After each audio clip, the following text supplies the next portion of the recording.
Senator from Vermont.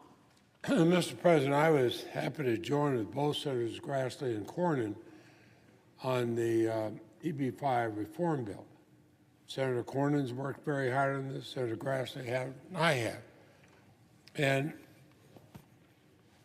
it was a truly bipartisan bill. It has widespread support among EB-5 stakeholders, those who responsibly welcome changes to the program that would improve oversight and accountability. Senator Grassley and I have been working for years to reform the EB-5 visa program. We wanted to reduce the fraud that has occurred in several EB-5 projects, including one that occurred in my own state of Vermont. And this legislation, again, bringing Republicans and Democrats across the political spectrum together, reflects a careful, thoughtful compromise to both keep the EB-5 program alive and curtail the worst abuses in it. There's actually only a small minority that wants to keep the program operating without these improved standards and oversight. And I wish they'd be willing to come here and bring it up, vote it up or down, be on the record, saying how they're going to vote. Because opposing our effort on this is a vote that allows the EB-5 program to lapse. That's going to have untold economic consequences throughout the communities that rely on the program for development projects like those that the senator from Texas just mentioned. So I wish that senators had supported Senator Grassley's consent request. But I will take a moment to say I thank Senator Grassley for working with me over the years to find a bipartisan compromise to reform this. Hours have gone into that.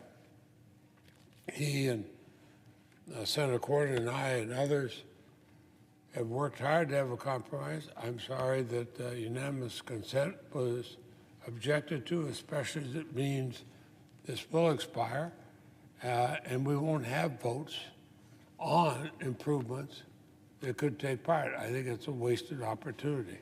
I yield the floor.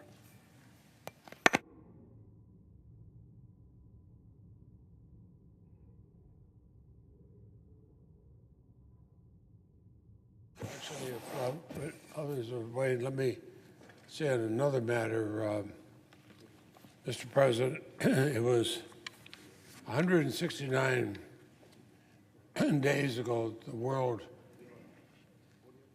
witnessed a violent insurrection take place in the seat of American democracy. All of us have the memory of rioters in combat gear. They were armed with zip ties, smashing in the windows of the Capitol building. Everybody in America remembers that. The images of the National Guard patrolling the Capitol grounds behind fences topped with barbed wire, those are going to be in the pages of textbooks on American history for generations to come. Now, we didn't budget for an insurrection. Democracy like ours should never have to. But the path of destruction from that day left the Capitol Police overburdened and under-resourced. Purchase of critical equipment like respirators, ballistic helmets, protective gear, training, those have been delayed to make up for these unanticipated costs. Efforts to implement the department's wellness program to address mental health concerns following January 6th have been put on the back burner. And if we do nothing, the Capitol Police projects that doing nothing will deplete salary funds in August, and that would be a security crisis that we have created. Now, 55 sworn officers have left the force since January 6th. That's not counting those who died from January 6th. That's depleted a force which is already stressed, is below what's needed to meet mission requirements.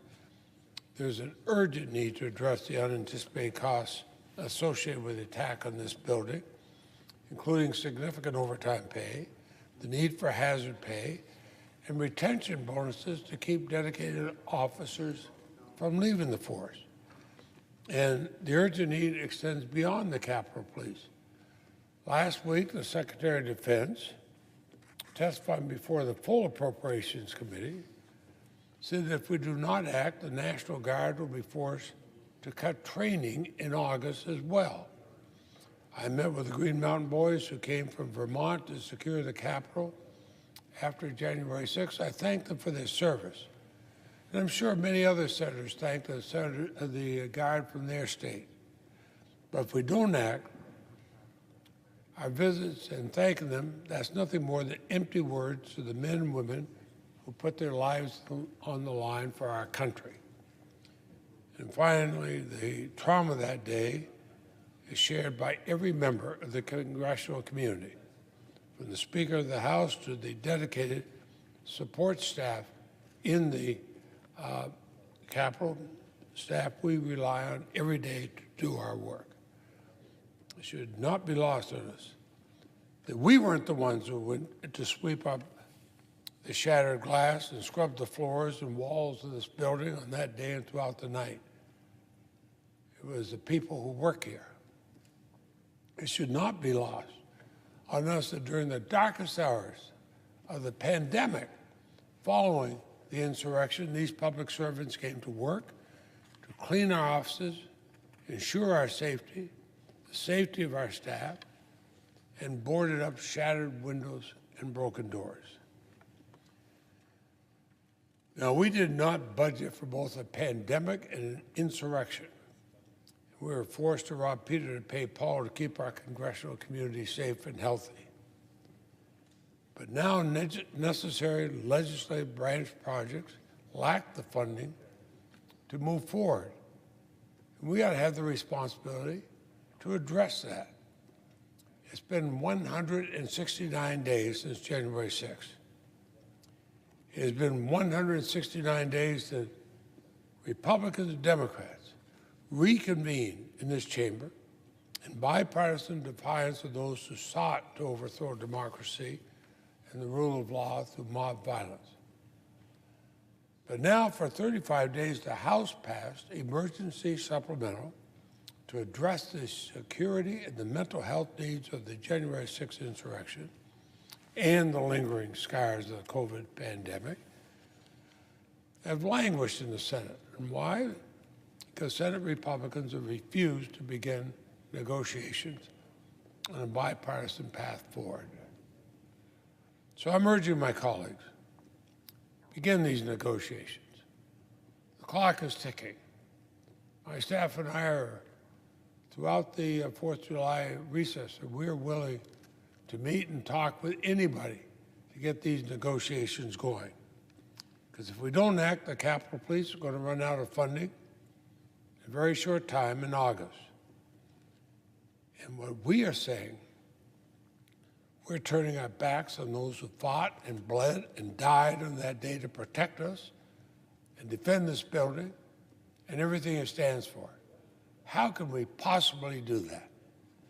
We're going to be forcing the men and women of the National Guard to go without training that's necessary to achieve their mission. And we'll be telling the women and men of the Capitol staff who support us, thanks, but we don't support you. That would be wrong. That goes against everything that I've learned in my years here in the Senate from both Republicans and Democrats. The security supplemental would address these shortfalls. It would provide new resources for overtime, hazard pay, mental health services, retention bonuses, and new equipment and training for the Capitol Police, all of which is needed. It would fully reimburse the women and men of the National Guard for the costs incurred protecting the Capitol. They were called, they came. They didn't say, are we going to get reimbursed? They answered the call. Of course, they assumed that we'd be responsible enough to reimburse them. It would also restore legislative branch funding that was taken to address the immediate need of keeping our congressional community safe and healthy. I've been ready to begin bipartisan negotiations. I believe if we begin these negotiations now, we can complete our work in the July session. My door is always open. It'll be open throughout the July recess. With that, Mr. President, I yield the floor. If nobody's seeking recognition, I'll suggest it.